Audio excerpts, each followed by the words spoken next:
예, 안녕하십니까. 생물 코로나 바이러스 특강 풀 버전 시작하도록 하겠습니다.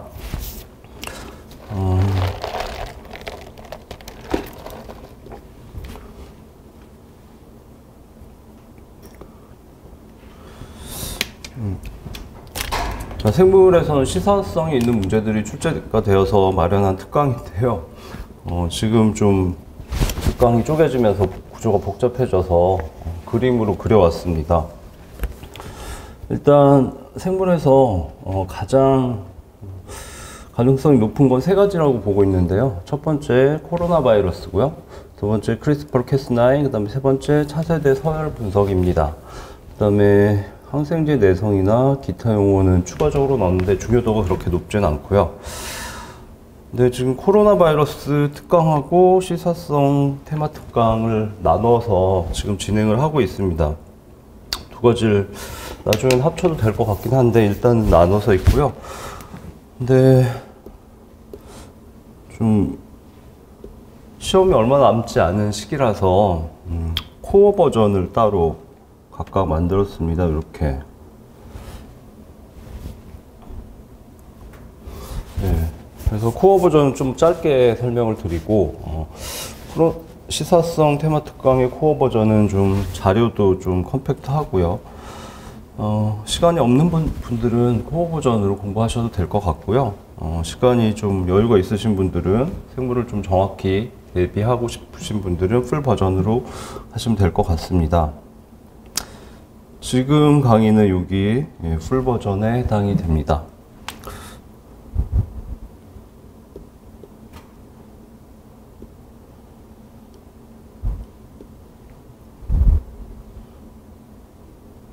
자, 그리고 이번 강의에는 자료가 코로나 바이러스 자료가 있고 코로나 바이러스에 관련된 문제들이 조금 있어서 문제들을 좀 모아서 같이 자료를 업로드 했습니다. 그래서 코로나 바이러스 공부하시고 문제들을 좀 풀어보시면 좋을 것 같고요.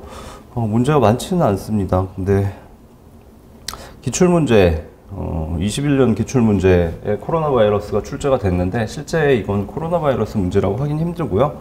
RT-PCR 문제라고 보셔야 됩니다. 관련해서 한번 보셔야 되기 때문에 많이 풀어보셨겠지만 다시 한번 올렸고요. 문제가 3개가 더 있는데 모의고사 문제들입니다. 제가 출제했던 21년의 모의고사네요. 한 3문제 얘는 22년의 모의고사고 얘는 23년의 모의고사네요. 그래서 3문제가 들어있고요. 보시면은 좀 중복된 지문이 꽤 많습니다. 코로나 바이러스에서 그렇게 지문을 많이 뽑아내기 쉽지는 않고요.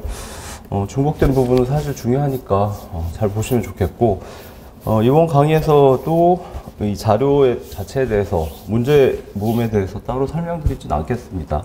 해설이 자세하니까 직접 보시면 되고요. 중복된 지문들은 해설도 중복이 되니까 많이 보신 분들은 가볍게 넘어가시면 될 것 같습니다.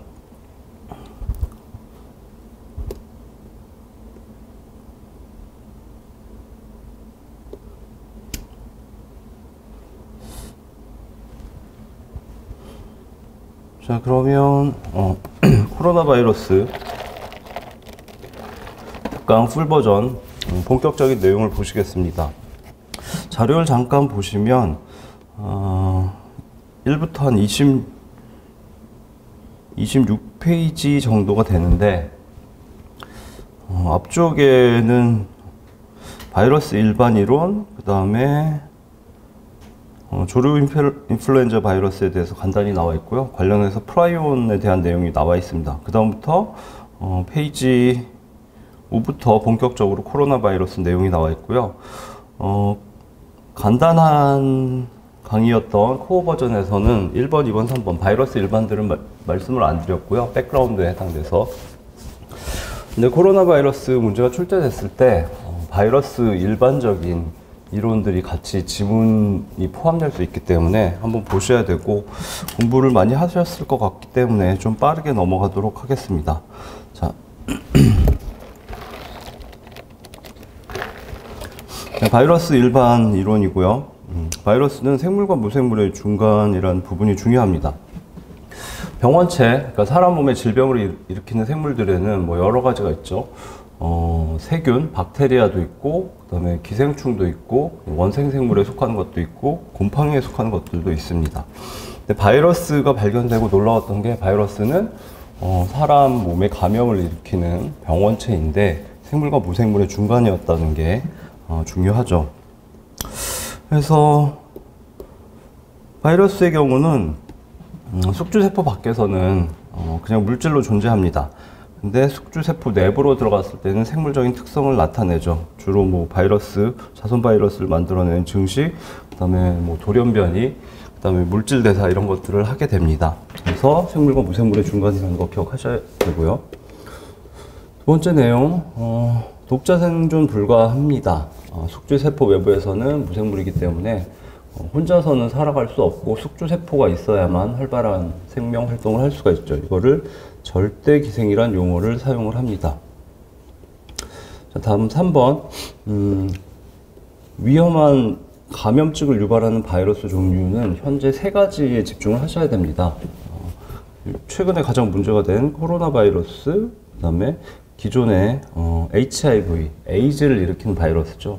HIV가 포함된 레트로바이러스가 중요하고요. 그 다음에 인플루엔자 바이러스가 중요합니다. 인플루엔자 바이러스는 조류독감이나 신종플루를 일으켰는데 그때도 사망자가 꽤 발생했었죠. 그래서 시험에서 중요한 3가지 바이러스를 현재 꼽으라면 코로나 바이러스, 레트로바이러스, 인플루엔자 바이러스를 생각하시면 되겠습니다. 자, 레트로바이러스, 현재는 코로나 바이러스의 중요도가 더 높지만 오랫동안 레트로바이러스가 상당히 중요도가 높았고요. 그래서 레트로바이러스의 생활사를 알고 계셔야 되죠. 그림으로 보시는 게 좋을 것 같습니다. 페이지 2페이지네요.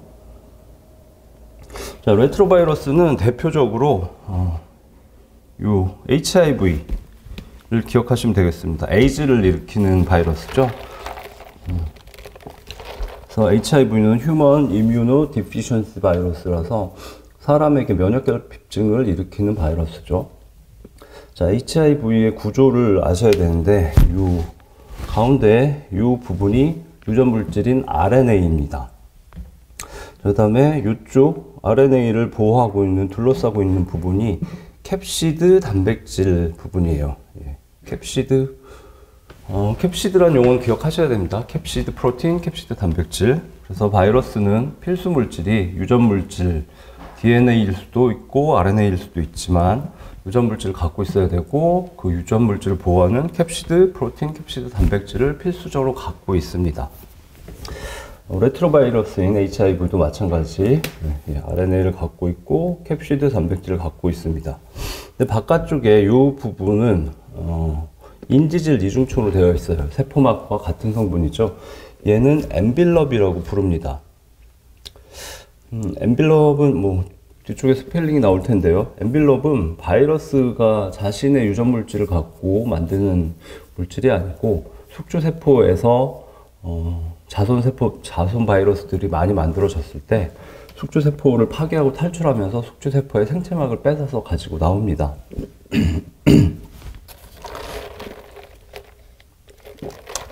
숙주세포의 생체막은 세포막과 마찬가지로 인지질 이중층으로 되어 있죠. 그래서 이 엔빌롭은 숙주세포로부터 뺏어온 물질이고 리피드 바이레이어라고 되어 있는데 인지질 이중층을 말하죠.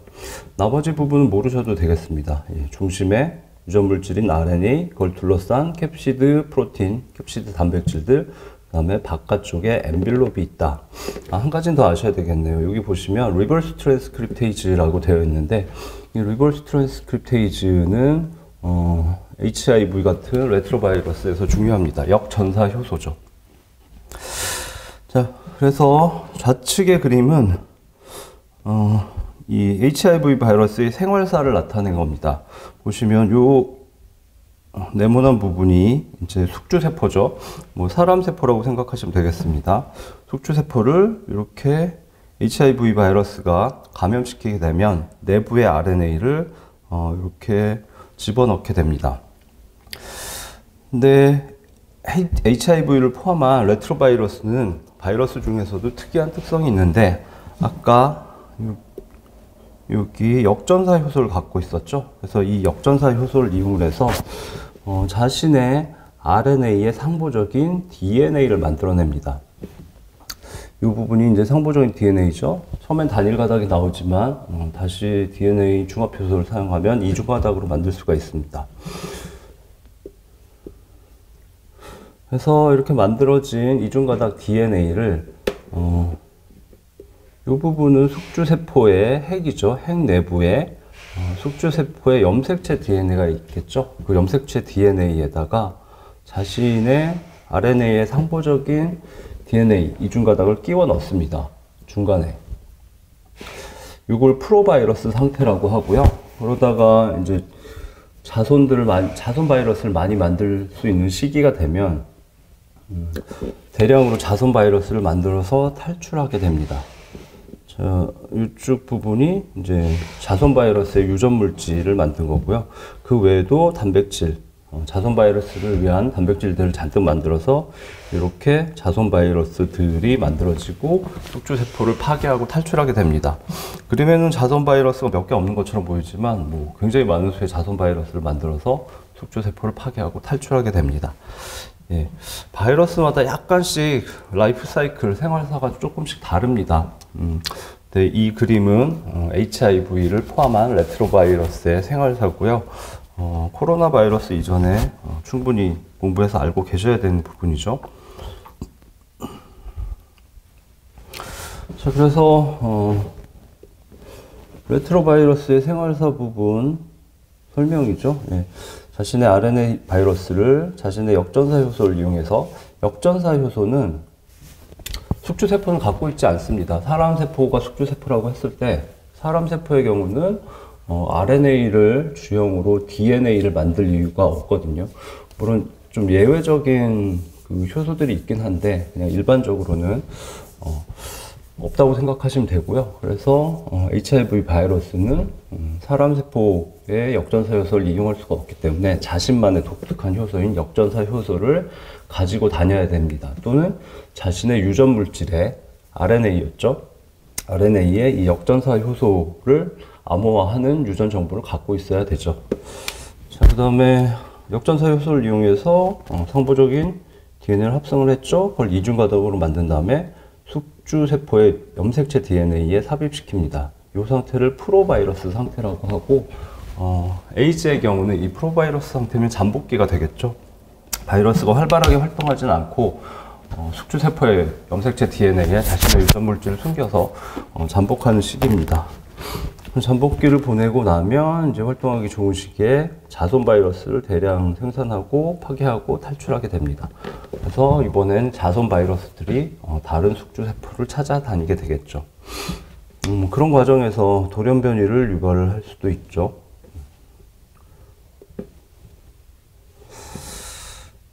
자, HIV, 에이즈 바이러스가 레트로바이러스를 대표한다고 생각하시고 하나만 기억하시면 될 것 같습니다. 다음은 바이러스의 분류 부분이고요. 바이러스의 분류는 이건 꼭 알고 계셔야 되는데 바이러스 일반 이론 중에서 자, 바이러스를 분류할 때는 바이러스는 유전 물질이 DNA인 경우도 있고 RNA인 경우도 있죠. 지구상의 대부분의 생물은 유전 물질이 DNA지만 바이러스는 특이하게 RNA를 유전 물질로 갖는 경우도 있습니다. 그 체계에 따라서 분류법이 정해져 있고요. 일단은 DNA를 유전 물질로 갖는 DNA 바이러스와 RNA를 유전 물질로 갖는 RNA 바이러스로 나눕니다. DNA 바이러스를 다시 나누게 되는데 더블 스트랜드, 더블 스트랜드는 이중가닥이라는 뜻이죠. DS란 약어를 기억하시는 게 좋습니다. DS 자체로 출제될 수도 있기 때문에. 그래서 이중가닥 DNA를 유전 물질로 갖는 DS DNA 바이러스가 있고, SS 단일가닥, 단일가닥을 유전 물질로 갖는 DNA 바이러스로 다시 나눕니다. 그러면 RNA도 마찬가지로 DS와 RS로 다시 나눌 수 있습니다. RNA의 경우는 특이하게 단일가닥 RNA 바이러스의 경우는 파지티브와 네거티브 센스로 다시 나누게 됩니다. 근데 이 전체 체계는 기억하셔야 되고, 그 중에서 가장 중요한 게 지금 SS, 싱글 가닥 RNA 바이러스 중에 파지티브 센스를 기억하셔야 되는데, 여기에 중요한 코로나 바이러스와 레트로바이러스가 포함이 됩니다. 그래서 이건 단순 암기지만 시험에 지문화 될 수 있기 때문에 기억하셔야 되고요. 그 다음에 단일 가닥 RNA인데 네거티브 센스인 경우에는 인플루엔자 바이러스가 포함됩니다. 그래서 중요한 세 가지 바이러스가 다 이 부분에 포함되고, 파지티브 센스는 코로나와 레트로바이러스, 네거티브 센스는 인플루엔자 바이러스라는 거 기억하셔야 되겠습니다. 실제로 이건 볼티모어라는 학자가 분류법을 제안을 했고, 볼티모어 분류법인데 약간 차이는 있습니다. 자, 이 부분 dsDNA 바이러스는 타입 1이라고 하고, 얘는 두 번째, 얘는 세 번째, 그다음 얘가 네 번째, 얘가 다섯 번째입니다. 근데 사실 7개로 분류를 해요. 6번과 7번이 있는데 6번과 7번은 역전사 효소를 갖는 바이러스들을 분류를 했습니다. 그래서 다른 건 모르셔도 되는데 실제 레트로바이러스는 여기 4번에 오지 않고 6번에 해당이 됩니다. 그래서 원래 볼티모어 분류법에서는, 근데 볼티모어 분류법 자체가 시험에 나올 것 같지는 않고요.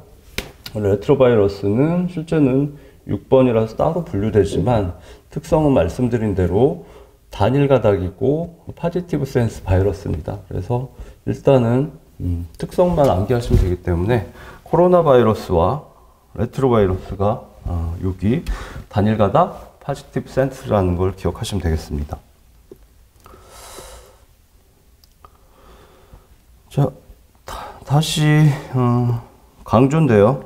단일 가닥 파지티브 센스 RNA 바이러스에 중요한 코로나 바이러스와 레트로 바이러스가 속한다는 꼭 기억하셔야 되고요. 그 다음에 모든 RNA 바이러스는 복제 시에 돌연 변이가 잘 일어납니다. 그래서 이 RNA를 유전물질로 갖는 바이러스들은 변종 바이러스들이 잘 생깁니다. 자, 바이러스 구조 부분이고요. 바이러스 구조에는 필수 물질은 두 가지예요. 유전 물질과 캡시드 단백질. 캡시드 단백질은 다른 이름으로 부르기도 하는데 그냥 캡시드 단백질, 캡시드 프로틴이라고 정확히 기억하시는 게 좋고요. 두 가지는 무조건 가지고 있습니다. 세 번째, 엔빌롭은 아까 HIV에서 잠깐 보셨는데, 엔빌롭은 바이러스 종류에 따라서 엔빌롭을 갖고 있는 바이러스가 있고 갖지 않는 바이러스가 있습니다. 그래서 시험에서 엔빌롭을 갖는 바이러스다 아니다가 출제가 될 수 있는데, 다행히 이건 쉽습니다. 좀 말씀드렸듯이 시험에서 출제 가능성이 높은 바이러스는 세 가지죠. 현재 코로나 바이러스, 레트로 바이러스, 인플루엔자 바이러스인데 이 세 가지 바이러스는 모두 엔빌롭을 갖습니다. 네, 그래서 잘 기억이 안 나시면 엔빌롭이 있다라고 찍으시면 되겠죠.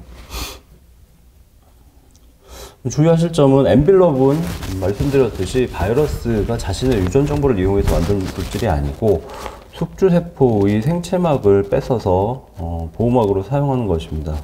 그래서 얘는 이 엔빌롭에 대한 유전 정보는 바이러스가 가지고 있지 않습니다. 숙주한테서 그냥 뺏으면 되기 때문에.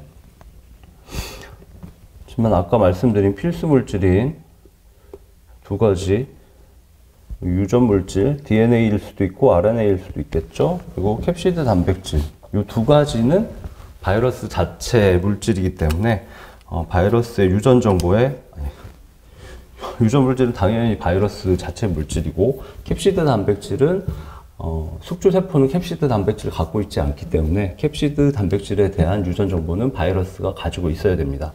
그렇지만 말씀드렸듯이 엔빌롭은 바이러스가 유전 정보를 갖고 있지 않습니다. 8번 감염 대상이고요. 지구상의 거의 모든 생명체가 감염 대상입니다. 인간을 감염시키는 애, 동물을 감염시키는 애, 식물을 감염시키는 애, 세균을 감염시키는 애, 각각 바이러스들이 존재하죠.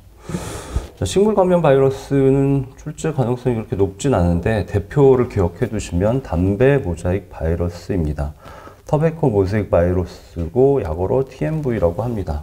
그래서 이 식물 바이러스가 담배라는 식물을 감염시키면 잎이 얼룩덜룩해져요. 그래서 모자이크란 이름이 붙어 있습니다. 9번 형태, 바이러스 형태는 굉장히 다양하죠. 뭐 나선형, 나면체형, 박테리오페이지형 굉장히 다양하다. 그냥 가볍게 보시면 되고요. 자, 바이러스는 크기가 굉장히 작습니다. 세균도 작죠. 세균은 그냥 단순히 비교하기 위해서 동물 세포에 비해서 XYZ축으로 각각 10분의 1 정도 된다고 생각하시면 됩니다. 그러니까 동물 세포가 부피로 따지면 10 곱하기 10 곱하기 10이니까 1000배 정도 크다고 생각하시면 되고요. 그러니까 세균은, 박테리아는 동물 세포에 비해서 1000분의 1 부피로 사이즈입니다. 근데 바이러스는 그 세균의 다시 1000분의 1이라고 생각하시면 돼요. 뭐 XYZ축으로 10분의 1씩이다. 그래서 아주 작고 광학현미경으로 아예 관찰이 불가합니다. 전자현미경으로만 관찰할 수 있고 그래서 연구도 어렵습니다. 감염 경로는 그냥 가볍게 보시면 되고요. 바이러스 관련해서 좀 오래됐지만 출제될 수 있는 지문이 바이러스 자체에 효소는 있다. 그렇지만 효속에는 없다라는 표현이 있습니다. 1번 바이러스 자체에 효소가 있다는 거는 아까 레트로바이러스를 보셨을 때 에이즈를 일으키는 HIV를 대표로 보셨죠. 역전사 효소를 보유하고 있습니다. 얘는 숙주세포 걸 이용할 수 없기 때문이죠. 자, HIV 같은 레트로바이러스의 경우는 보셨듯이 자신의 유전 물질은 RNA인데 그게 상보적인 DNA를 만들어서 다시 이중가닥으로 만들어서 숙주세포의 염색체 DNA 중간에 끼워 넣는 생활사를 갖고 있습니다. 그러니까 역전사 효소, 리버스 트랜스크립테이즈가 필수적이죠. 그래서 자신만의 특유한 효소를 가지고 있습니다. 코로나 바이러스는 RDRP라는 효소를 가지고 있습니다. 뒤에 자세히 보시게 될 거고요. 그래서 바이러스는 숙주세포한테 없는 자기만 필요한 효소는 자기가 가지고 다녀야 되죠. 즉 자신의 유전 물질에 그 효소에 대한 유전 정보가 포함되어 있어야 합니다.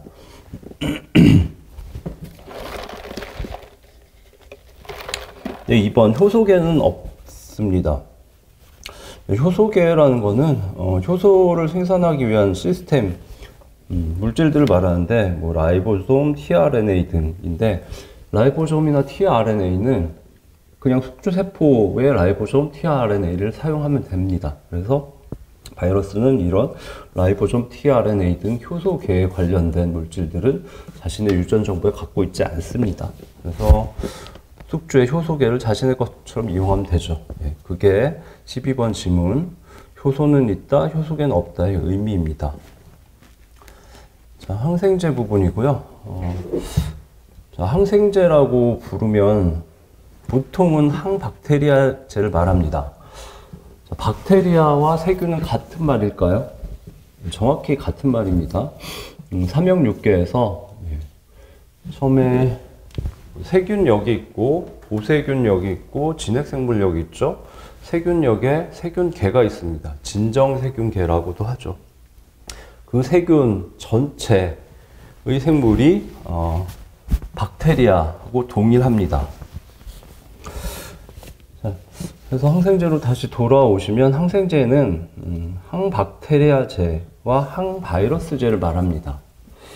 바이러스는 좀 다르죠. 그래서 항생제 중에는 항박테리아제가 있고 항바이러스제가 있는데 항박테리아제는 굉장히 개발이 많이 되어 있습니다. 꽤. 근데 항바이러스제는 종류가 적고 개발이 어렵습니다.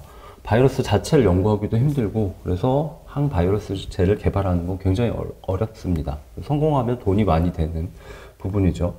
대표적인 항바이러스제는 타미플루인데 타미플루에 대해서 바이러스 관련해서 기본적인 내용만 아시면 되겠습니다. 자, 14번 타미플루고요. 타미플루는 뉴라미니데이즈 저해제입니다.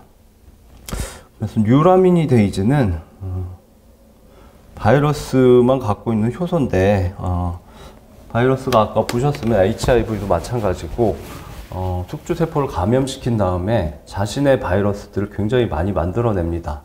그리고 숙주세포 내부의 물질들을 마음껏 이용하면 이제 숙주세포는 거의 괴사 상태가 되죠. 그러면 그 숙주세포의 세포막을 파괴하고 자선 바이러스 입자들이 다 탈출을 하게 됩니다.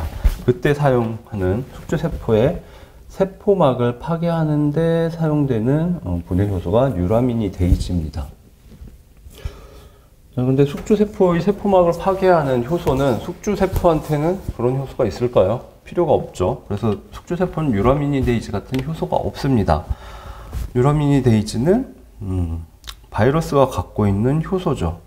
그래서 타미플루는 이 뉴라미니데이즈를 공격을 하는데 인간 세포는 이 효소가 없기 때문에 공격을 받지 않고 바이러스만 공격을 받게 됩니다. 그래서 이 타미플루는 훌륭한 항바이러스제가 가능한 거죠. 자, 그 다음에 타미플루는 인플루엔자 바이러스를 타겟으로 개발됐습니다. 조류 독감을 타겟으로 개발된 걸로 알고 있고요. 근데 신종플루 꽤 오래됐죠. 2009년 정도였던 것 같은데 신종플루도 잘 모르시는 분도 많겠지만 사망자가 좀 발생한 걸로 알고 있습니다. 위험한 인플루엔자 감염증이었죠. 신종플루에도 잘 들어서 그때 당시 감염된 사람들은 타미플루를 처방을 받았습니다. 예, 타겟이 인플루엔자 바이러스라는 것도 같이 봐두셔야 되겠습니다. 자, 여기까지가 예, 바이러스에 대한 일반 이론들이 있고요. 공부를 많이 하셨을 것 같지만 그래도 정확히 아셔야 되는 부분이니까 필요한 분들은 잘 봐두시고요. 자, 2번은 조류 인플루엔자 바이러스가 출제가 기출된 적이 있기 때문에 넣어놨는데 중요도가 그렇게 높지는 않습니다. 가볍게 보시면 되고요. 자, 조류 인플루엔자 바이러스는 원래 조류, 이름과 같이 새를 감염시키는 바이러스였는데 이제 일부가 사람을 감염시키면서 사망자가 발생했죠. 자, 인플루엔자 A 바이러스의 일종인데 이거는 잘 모르셔도 될 것 같아요. 인플루엔자 바이러스는 ABC형이 있는데 그 중에 A형이다. 단순 암기인데 중요도가 높진 않고요. 근데 서브탑입이 H5N1인데 이건 기억하시는 게 좋을 것 같아요. 단순 암기 질문으로 출제될 수는 있습니다. H5N1은 별게 아니고요. 인플루엔자 바이러스를 분류를 할 때 인플루엔자 바이러스는 표면에 헤마글루틴이라는 단백질이 있습니다. H로 시작하죠. 아까 보신 뉴라미니데이즈라는 단백질도 있습니다. 얘는 N으로 시작하죠. 근데 H는 인플루엔자 바이러스들을 쭉 분류를 해봤을 때 좀 형태가 달라서 1번부터 18번까지가 있어요. 수치는 모르셔도 될 것 같고 열 몇 개 정도였다. 그 다음에 뉴라미니데이즈 N은 11종이네요. 그래서 둘 다 H와 N이 10종이 넘었다. 근데 그 중에서 조류 독감 바이러스는 H는 5번 타입이었고 N은 1번 타입이었다. 그 뜻입니다. 인플루엔자 바이러스를 처음 분류할 때 이 H, 헤마글루틴인과 N, 뉴라미니데이즈를 가지고 분류하기 때문에 그렇습니다. H는 5번, N은 1번이다. 그냥 기억하시면 좋을 것 같고요. 아까 보셨듯이 2번 인플루엔자 바이러스는 모두 단일 가닥이었죠. 그 다음에 네거티브 센스였습니다. 포지티브 센스와 네거티브 센스는 곧 설명드리도록 하겠습니다. 그래서 다시 말씀드리면 단일 가닥 RNA를 유전 물질로 갔는데 포지티브 센스인 거 두 가지 기억하셔야 되죠. 중요한 코로나 바이러스, 그다음에 중요한 레트로 바이러스. 그다음에 단일 가닥 RNA 바이러스인데 네거티브 센스인 건 인플루엔자 바이러스. 자, 그 다음에 RNA 바이러스는 모두 다 돌연 변이가 잘 일어난다고 했는데 그 이유는 DNA라는 물질은 지구상의 세포가 최초로 만들어진 건 한 29억 년 전으로 생각하고 있습니다. 약 30억 년 전이죠. 그 세포가 살아남아서 현재 여러분과 저와 같은 인간이 될 수 있었던 건 DNA라는 물질이 굉장히 터프하고 쉽게 없어지지 않는 물질이기도 하고, 그다음에 DNA 복제를 할 때 굉장히 정교하게 복제를 합니다. 그 DNA 서열이 조금이라도 잘못되면 자손 세포들이 또는 자손 개체들이 생존하지 못할 수 있기 때문에 DNA란 물질은 세포가 가장 소중하게 여기고 가장 정교하게 관리를 합니다. 그래서 DNA 복제의 경우는 프루프 리딩을 공부하실 텐데 DNA 폴리머레이즈, DNA 중합 효소가 DNA 뉴클레오타이드를 붙인 다음에 확인을 합니다.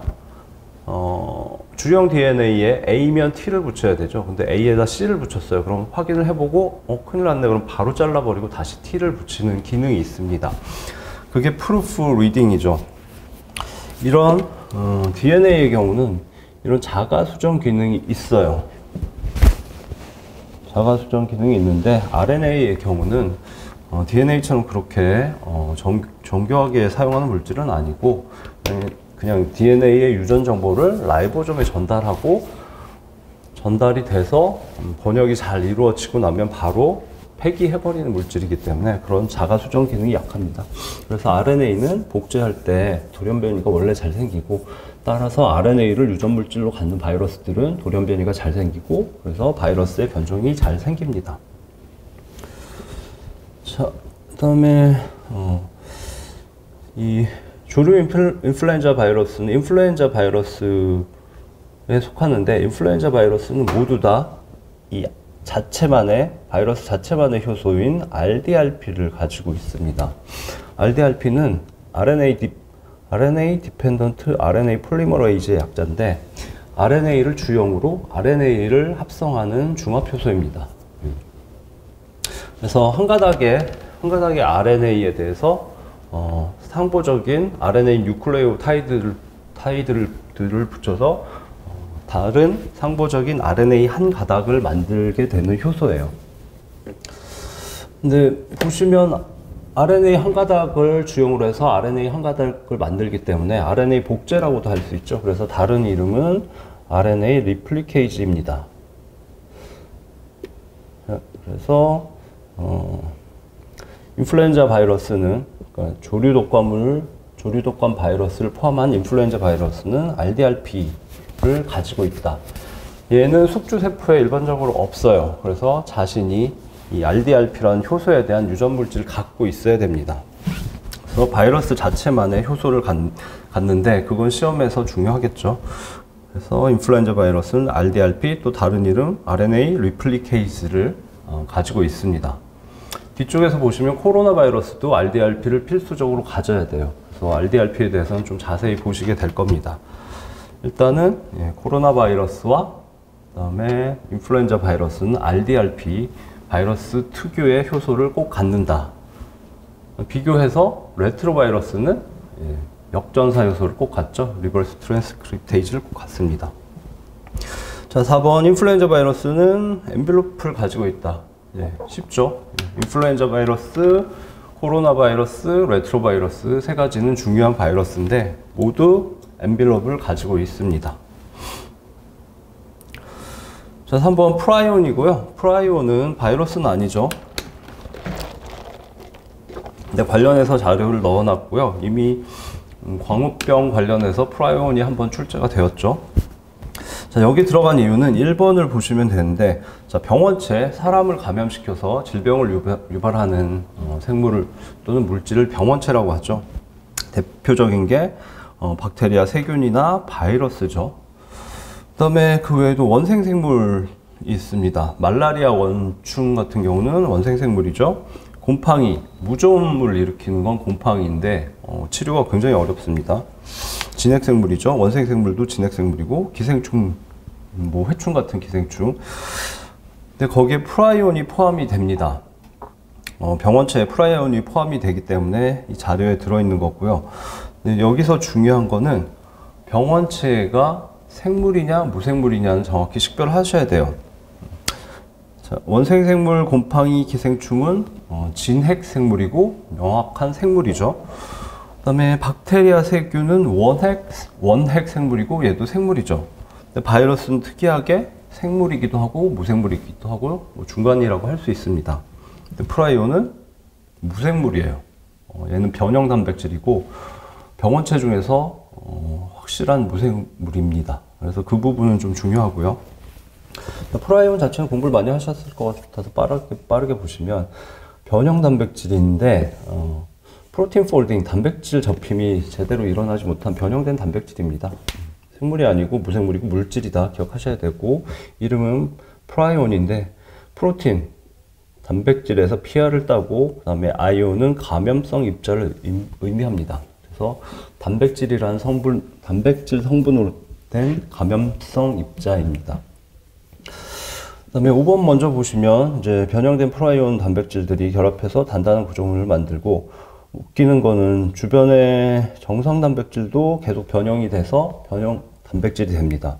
그 구조물이 점점 더 커지고 그게 날카로운 구조물을 형성을 하는데 주변의 세포들을 찔러서 터트려서 죽이게 됩니다. 근데 프라이온은 주로 뇌 쪽에 작용을 하죠. 그래서 주변 신경계를 죽게 만들고, 그래서 뇌 조직에 구멍을 내서 스펀지 조직화한다고 합니다.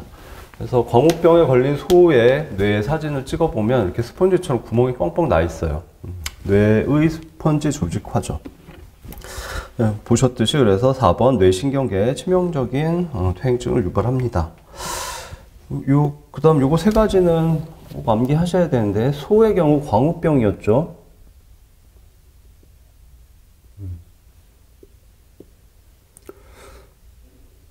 그다음에 양의 경우는 스크래피병이 해당됩니다. 그다음에 인간의 경우는 크로이츠펠트 야코병입니다. 시험에 혹시 나오면 찍을 수 있을 정도는 기억하셔야 되고요. 그 외에도 치매라는 병증은 그 원인이 사실 굉장히 다양한데, 그 중에 알츠하이머나 파킨슨병도 포함이 되죠. 근데 얘도 연구를 해보니까 프라이온하고 관계 있는 것 같다. 그래서 연구를 활발하게 하고 있습니다. 프라이온에 대해서 자세히 알게 되면 알츠하이머나 파킨슨병 유래의 치매들을 치료할 수 있으면 굉장히 큰 의미가 있으니까요. 말씀드렸듯이 얘는 유전 물질이 없죠. 그냥 단백질이기 때문에 무생물이라는 게 프라이온의 핵심이 되겠습니다. 자, 그래서 다시 비교해보면 프라이온 자체도 중요하지만 물질이 뭔가가 중요한데, 원생생물, 곰팡이, 기생충, 그 다음에 박테리아는 생물이죠.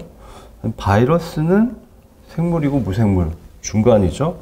프라이온은 물질입니다. 생물이 아닙니다. 그거까지 잘 기억하시면 되겠습니다. 자, 그래서 첫 번째 시간에는 백그라운드이지만 바이러스의 일반 이론, 그 다음에 조류 독감, 그리고 프라이온에 대해서 내용을 보셨고요. 코로나 바이러스는 두 번째 시간에 시작하도록 하겠습니다.